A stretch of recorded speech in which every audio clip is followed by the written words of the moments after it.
Welcome to Your Health Reset, where we address the real root causes behind health issues today to get you rapid results on your health journey so you can be who you came here to be, mind, body, and spirit. I'm your host, Sinclair Keneally, survivor of complex chronic illness, expert on resolving root causes, and co-founder of Detox Rejuvenation and Meditation RX. Let's get started.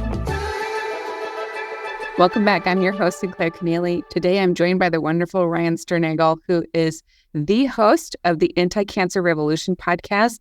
He's got quite the story, and the journey of his family is really, I consider it like, you guys are almost like a litmus test for what's going on in the world today with your son and such early pediatric issues with cancer, and then the subsequent health issues in your family. I'd love to unpack those further and what sets you on this journey today of becoming a health advocate and health activist. I always talk about that's kind of like the ultimate, yes, there is something wrong in the world because, when we're talking about cancer in specific, you can watch the cancer rates go up but then the mainstream people try to argue it away. Oh, it's just, it's because people are living longer. It makes a little bit of sense until you start digging into the numbers and the logic and all that. And then that doesn't even make sense. But childhood cancer, it's like, that for all intents and purposes did not exist 100 years ago. Maybe once in a blue moon, doctors would have to travel across the country if they wanted to study a case of childhood cancer. And now there are entire city blocks of hospitals devoted to children going through cancer. Yeah, something is causing it. Something is wrong. I really want to dig into that with you today. And for people that don't know your story, I think it's so important to understand where you're coming from. Would you mind sharing what happened with your son and your journey with him a little bit? Yeah, long story short, it is a very long story, but our son Ryder was diagnosed with stage 4 neuroblastoma, which is a childhood cancer of the nervous system, 11 days before his first birthday. So he had a massive tumor in his spine, and it was inside of and growing out of his spine. He had a couple secondary tumors. They had all metastasized into his bones. Yeah. So that was not the way we were expecting to spend our son's first birthday, our first son's first birthday in a children's oncology ward, having just found out he had stage 4 cancer. But there we were, and my wife and I were already, I don't know, going down the holistic, alternative, healthy living path. Nowhere near where we are today, but eating pretty much all organic food and playing around with different diets and getting rid of toxicants and reducing EMF and all that stuff. We were doing it even before Ryder was born. It's actually, we still laugh today looking at the way a lot of people live. And their kids didn't get stage 4 cancer. I guess this interview is all about causes, so we can go into the causes in a bit because we do have our suspicions. But yeah, we were down that path enough to know where to start looking, started watching all the documentaries and listening to all the interviews. And the original, the very first Truth About Cancer series came out 2 weeks after the diagnosis. So that was nice timing. Took down a bunch of notes and started contacting all the doctors we saw. And anyway, that was the start of it. We moved states when we weren't getting along with the hospital that serves children in our state. And since there's only one per state, you either have to tough it out or move. And the reason we weren't getting along is we thought he was doing good. We thought he didn't need as much conventional treatment as they thought he needed. Mm-hmm. And looking at the long-term outcomes of childhood cancer survivors and seeing all the secondary cancers and secondary chronic diseases and secondary life-threatening chronic diseases, 70-80% will experience one of those things I just said. We wanted to minimize it. So that meant moving states. We moved states. We found a team that was willing to work with us and actually, willing to back off before the protocol had officially ended. About halfway through what the starting protocol was supposed to be, we were really, speaking of causes, your son gets diagnosed with stage 4 cancer before a year old, you get paranoid about your environment. And so we were always hyper-focused on, we must have looked at 50 different rental houses when we moved. Started in Washington, moved to Utah, probably looked at 50 different places just, with our little EMF meter. And it's like we take 2 steps into the living room and say, no, we've seen enough, we're good. And the agent would always be very perplexed and no, really, we don't need to see anymore. We're good. But it's like when you realize this sort of stuff, because again, I think like a lot of toxicity type stuff gets talked about with prevention. But for us, it was all the more important. There's something in the environment that caused it. Probably not just one thing. It's a collection of things. It's the toxic world we live in. It's that I'm sure your guests have been hammering on that. But yeah, it's not just the one thing. And so if those things caused it, then you throw all the IV vitamin C and hyperbaric and ozone and 50 different supplements. We were doing all that stuff, but it's like, until you remove all of that, until you remove what caused it. I heard the analogy one time of like cancer is kind of like climbing up a mountain. Yeah, and then that's hard enough. But then if you're still swimming in all the toxic soup, then it's like having a 50-pound backpack and trying to climb the mountain. So I don't know. Yeah, so we were really hyper-focused on making a super clean environment for him. Well, it led to living in a few different places and doing the best we could in those places. And then eventually we built somehow, because we were tens of thousands of dollars in debt from the cancer, but zero on our EMF meter. And once you start looking into what houses are built out of, then they're like, okay, if we're going to live in the perfect house, then we actually have to build it ourselves. So that's what we did. That rider was diagnosed May of 2014. And what are we in now? 2022? He just celebrated his 9th birthday a few months ago. He's doing great. There's a little tiny mass where the whole thing was that everyone's pretty happy calling scar tissue at this point. Yeah. Also went through some other medical challenges with my wife almost dying after having birth to our son, Rocky. She got a bunch of antibiotics to save her life, and rightfully so. There's time and a place for conventional medicine. That was the time and the place. Going back and forth on whether to make him just have him be a formula baby or breastfeed him and chance the antibiotics. Didn't just take it. We consulted with a lot of people, did go the breastfeeding route because we felt we just really didn't want to have him on formula if at all possible. And enough of those antibiotics made their way to Rocky to wipe out his gut. That led to high-grade eczema. He looked like a burn victim head to toe.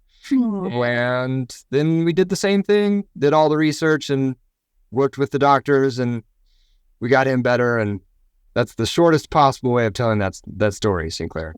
You guys have really been through it. I just appreciate how, I think it takes a lot for those of us who have been through serious health crises that last for years and years to decide to make something beautiful out of it and turn your mess into your message, so to speak, and make sure that other people don't have to suffer as much.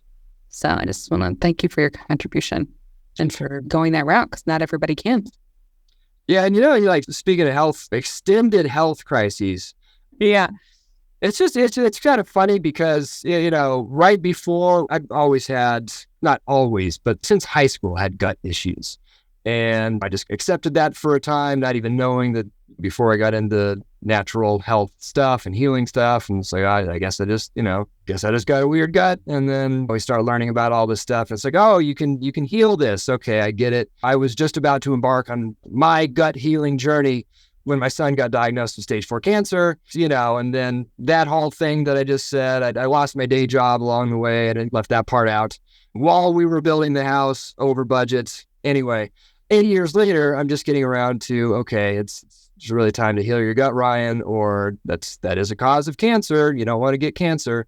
So yeah, it's just funny because people always talk about what an amazing thing it was that we did, all the things we did for our son and making it happen, all these sorts of things. And here I am limiting my diet and trying to stick to a really good supplement schedule. And I do enjoy beer, and I'm, trying not drinking beer. And it's like, this is actually way harder healing myself than it was just, that's actually, I think that's something wrong with humans, actually, that like for your son, okay. But it's like, you see that so much in cancer where people will empty their bank accounts. They'll go tens of thousands of dollars of debt in credit cards, move heaven and earth for a family member or a loved one or something like that. But then when it comes to themselves, it's, that $40 bottle of supplements, that's a little too spendy for me this month. You know what I mean? Or even, even when they have cancer, when it's themselves having the cancer, I see people working a lot harder for people that have cancer. And it's not like they're lazy, but it's just this like feeling of undeserving or something. There's some kind of mind virus or something going around with us that, we don't think we ourselves are good enough, or I don't know what it is, but there's something there. You probably know what I'm talking about, that you do anything for your daughter, your mom, or your dog, But then when it comes to you, all of a sudden you have all these reservations. I'm just pointing that out because that's messed up. I think it's a rare bird that can do it for themselves in our culture, unfortunately. And I really applaud those that know how to do that. I had to do it for Michael. He refused to let me die. He just refused.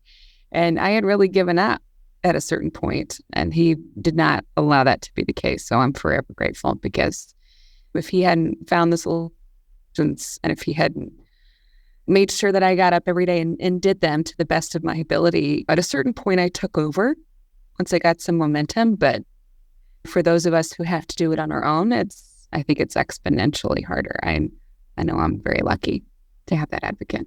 Well, and yeah, I mean, we do talk about, that's huge right there, is building your healing team. And hopefully it just falls into place. If it doesn't, you got to find someone to hold your hand, whether that's a health coach or just, okay, mom, here's what I'm doing. You got to do this with me so I don't die. I'm not going to do the chemo. Maybe you are doing the chemo, but you're taking an integrative approach or whatever it is, but get somebody on board with you. It's just, yeah. I want to ask you this from a parent's perspective, because I'm sure, well, based on like what you've done on your podcast and on your platform and what you've done from here, I can tell that you have really searched out every avenue when it comes to cancer and on the hunt for the right path for your son. And I'd love to know from a parent's perspective, what is the modern root causes are of cancer today? Because you had to go to all those different medical circles, the allopathic, the natural, and everybody's got their own version of things, right? Well, if you listen to the conventional oncologist, it was luck. The darn luck, bad luck, of course. But yeah, now I think it's this. There's no like special cause of childhood cancer. It's all the same stuff that causes adult cancer. But yeah, if I were to categorize this, and when you think about it, because that was tough for me at first, right? Yes, I get that toxicants can accumulate and eventually cause mitochondrial damage, and then your cells aren't producing energy properly. And then they revert to glycolysis, and then they get out of control, blah, blah, blah, like that whole cancer process. But it's like, my son hasn't been smoking a pack a day since he was 40, or until he was 40, and then got cancer. This happened right away. What's that all about? But then when you think about it, it's okay. We are living in a toxic soup. Children are, why can't I think of the exact numbers? But it's something like, maybe Sinclair, like they did a study on cord blood of pregnant mothers, or like mothers right after they had the baby. And they identified a few hundred different toxicants that baby's being born with. And some 5 dozen of them were known carcinogens or something like that, somewhere around those numbers, and then when you think about it from that perspective, and then you think, okay, like this baby's getting exposed to this stuff during its very formation. And while all these cells are rapidly dividing, you're actually kind of amazed that more kids don't have cancer, when you think about it from that way. But I guess that's just the miracle of creation, that we're holding off as long as we can until the world wakes up and starts to change its ways. But yeah, I don't know. I mean, toxicity is a really, really big thing, right? And whether that's chemicals, xenoestrogens, endocrine disruptors, yeah, all those sorts of things. You got BPA, now you got straight up microplastics. That's the next big thing.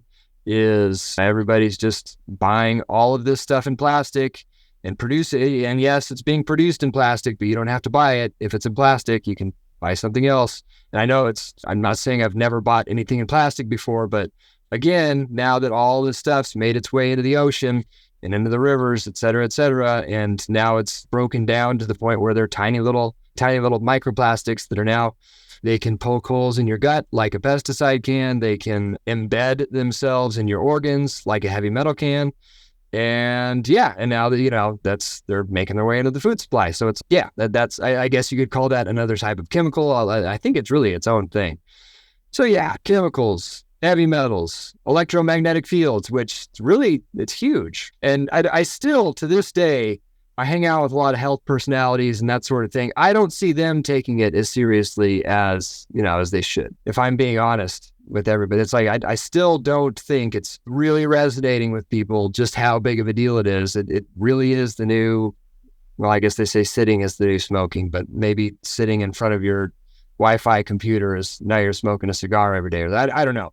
You can pull up all the studies and you can find that in cancer, apoptosis, that's programmed cell death, cell suicide, that's a good thing. You want that to happen to the cancer cells. They've lost their ability to do that.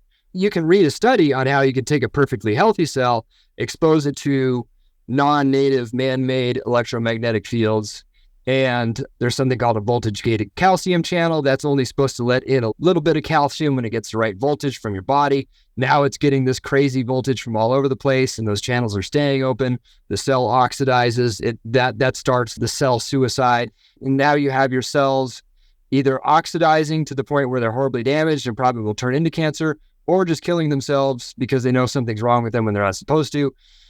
So yeah, hopefully I just convinced somebody that just, that advice of just turn your Wi-Fi off at night. I don't think that's good enough, to be quite honest. There was something called an Ethernet cable back in the 90s that, you plugged your computer into, one end went on the computer, the other one went on the router, and the internet happened on your computer. Ethernet cables are better than ever. They still work. Yeah, so we use it. Ethernet cables. Not that we have internet living in the middle of the woods, but that's another story. When we did have internet, we used Ethernet cables. So so that's the toxicity aspect. And then stress, probably not the first time it's gotten mentioned on this event, but that's actually, going back to my wife and I thinking that, okay, we were, yes, we lived the standard American lifestyle for 20 something years, but we cleaned up our act a lot sooner than a lot of people did, but our son got cancer. My wife was, working in a very tech-heavy job. It had the 2 cell phones, and the office was just off the charts when it comes to EMF type stuff. Mm-hmm. So that's one. But then also she had just a god-awful work situation where I think it was like one of those bosses trying to make the situation so miserable for her that she would quit so they wouldn't have to pay maternity leave and that whole situation. Even just a really toxic environment before they really started coming down like that, but I could just see it on her face every day coming home from work. And we ended up pulling her out sooner than we were planning on. But if I could go back in time, I'd pull her out of that job the first day I saw that look on her face when she came home. Because if we're just going with our gut, I think just having her body in that perpetual state of just misery, really, the anxiety and the tension, and what's the bad chemical, Sinclair, that you don't want? The hormone cortisol? Cortisol, there we go. Yeah, just that continual dump of cortisol as our son was, again, going back to as he's being formed and those cells are rapidly dividing. If we had to point our finger to one thing that was different about our situation than others and why, that might have been what pushed it over the edge. Yeah, but I don't know. And then it's funny, when I was going to cancer conferences and people were talking about living right in the world and resolving past emotional traumas and finding your true path and all these sorts of things. I'm like, how the hell am I supposed to apply this to a 1-year-old? You know what I mean? But that probably was not a cause for my son having cancer, but it is a big one. I think it is a big, it is just, I just listed off a few different things there, but you hear so many people talk about, they knew that there was something off with their life, and maybe it was their job, and they knew they had a higher calling or a different calling. They felt safe with that situation and stuck it out for way longer than they did. And then that led to them getting cancer. And because, it was just that continual thing in their mind, this isn't what you're supposed to be doing. This isn't what you're supposed to be doing. This isn't what you're supposed to be doing. That added up to a nice case of cancer for them. They went through the cancer journey. They realized that, okay, no, I always knew my life was supposed to go this direction. I was playing it safe this direction. I'm going to go this direction. And now they're living their dreams. They're living their calling, whatever. And I think just any kind of digression of consciousness, right? Or conscience. Maybe you could.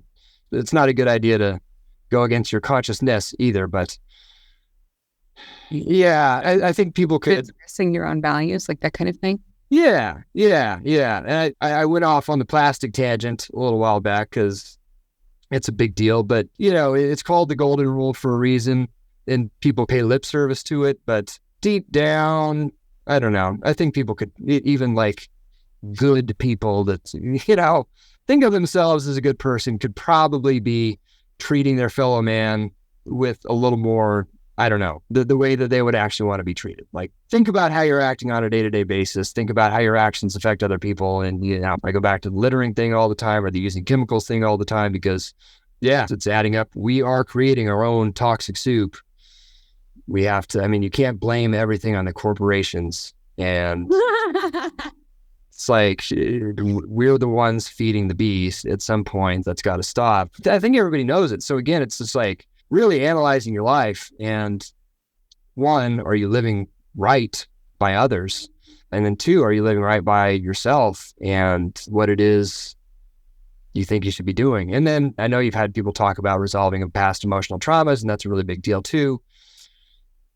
Yeah, there you go. I also interviewed a guy a few times. His name's Phoenix Aurelius. He's here in Utah, actually, and he goes back to the work of Paracelsus, and Paracelsus, actually one of his causes was ancestrale, disease of the stars. Yeah, actually, you can call it astrology or whatever, but just the way with Pluto, we live in an electromagnetic universe. The planets, the stars, they all have their own electromagnetism. Those electromagnetisms can affect our electromagnetivity. And throw things out of whack. And I've watched him actually address that with people. It's really fascinating, but way out of my league. And I just thought I'd throw it in there as well, since we're talking about causes. But go listen to a couple interviews by buddy Phoenix Aurelius, and you'll get what I'm talking about there. That's cool. That's going to be a fun rabbit hole for a bunch of people listening, I think. It's really interesting to me that we're at this intersection in our awareness of health and chronic conditions, where it's like I love what you're saying here, where you're laying out all the root causes, like the environmental toxicants, and also emphasizing personal responsibility, that you can't blame it all on the corporations and that we are absolutely complicit. Like we had an event at our home recently, and people kept asking for the Wi-Fi password. I was like, are you kidding me? Like, you know what we teach? There is no Wi-Fi here. There will be Wi-Fi here in this household. They were rolling their eyes. Oh, yeah, okay. So it's interesting because the information is out there and we don't miss it. It's not an issue. It's really a choice how much we're going to live by what we know. I painted we're doing this to ourselves on a macrocosmic type level, which we are, but same sort of thing with individual cases of disease and whether you get it or not. And I hear so much, everything causes cancer now. So what's the point?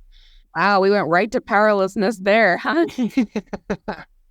And it's like, I know better than you do all the things that cause cancer, because I've looked into all of them one by one, and I went down the list, and I made sure that at least my home, at the very least, the place that you spend the most time and the products that you put, like you're choosing to put that product on yourself. You have a lot of control over the environment you're in, the stuff that goes onto you, the stuff that goes into you. So, you do have to interact in the world. That's where having a lifestyle of detoxification comes in, and doing something every day to detoxify, whether that's drinking a cleansing tea of some sort, a liver cleansing tea, or a kidney cleansing tea, or a colon cleansing solution, something like that, or taking some sort of binder to mop up the stuff that's in there, be it activated charcoal or zeolite or EDTA, something like that, getting a good sweat in the sauna. It's like, this is what my wife and I, our first brand name was My Kid Cures Cancer. And then when we started getting bigger, people were like, oh, you probably don't want to be running around with Cures Cancer in your brand name. That's not smart. Anyway, our site now is the Stern method, and it took forever to figure it out, but we do try to methodize everything as much as you can. Once we're working on our grand step-by-step course and all that type of stuff. But for the time being, it really is about making checklists and schedules, and just when it comes to your environment, just checking things off the list. Okay, does this have chemicals in it? Yes. Okay, I need to find a non-toxic version of this hand cream or whatever it is. I need to heal my gut. Okay, what do I need to do to heal my gut?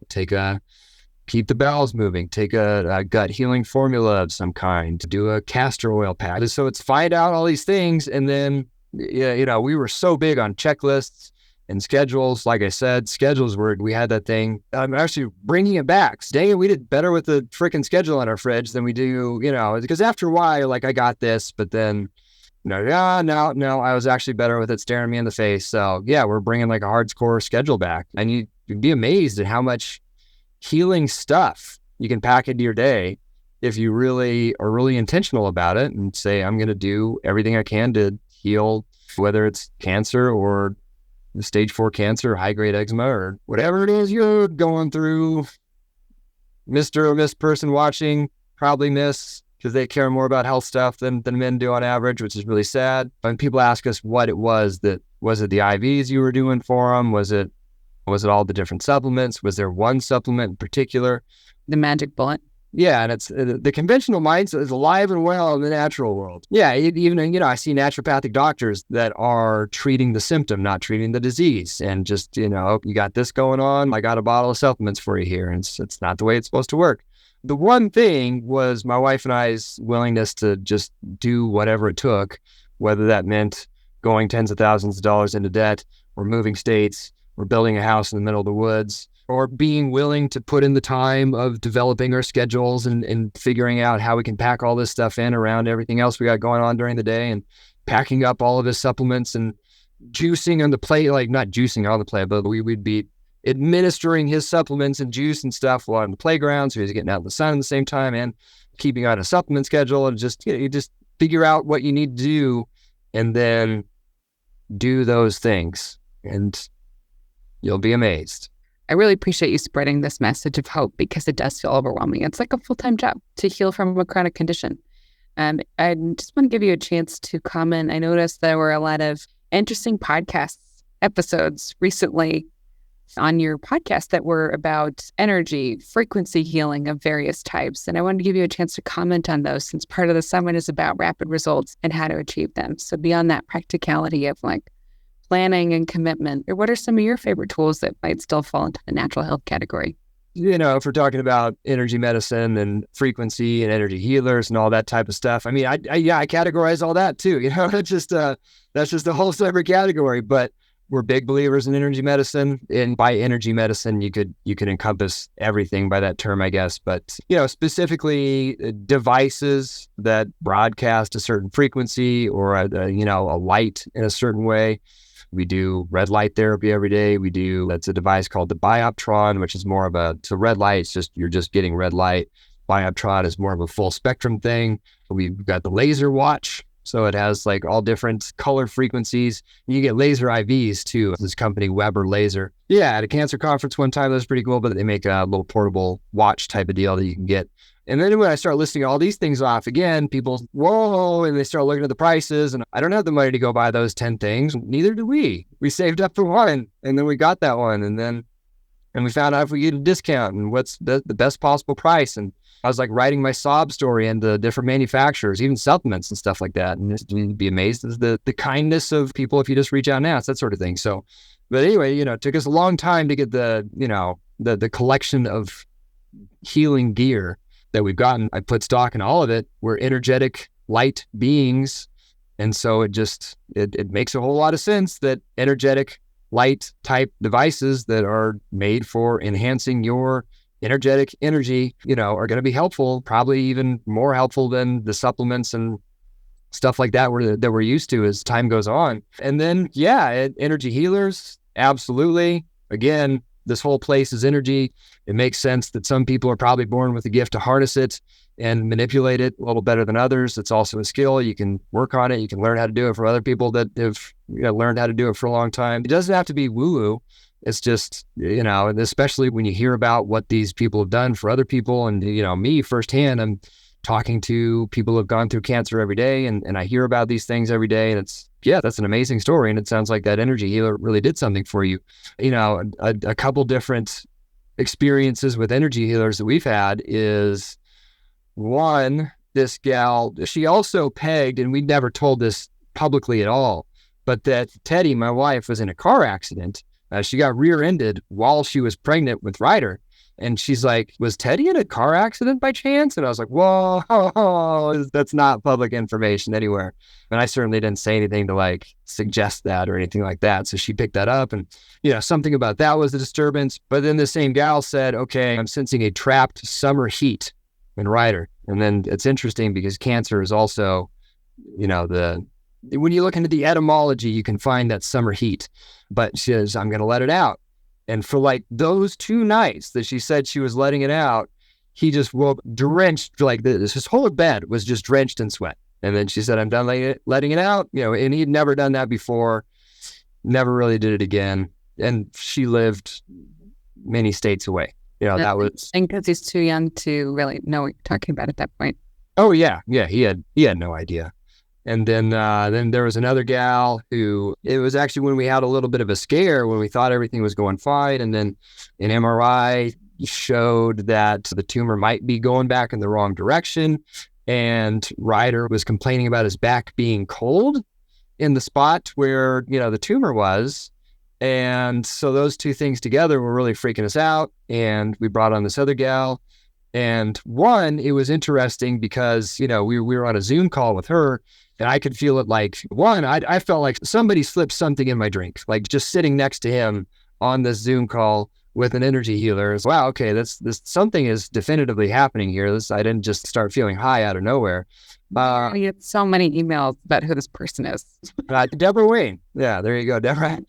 Yeah, you can call her for healing or just to get high or a little of both. Who knows? But I felt it. Ryder went into this immediate, like, meditative type state.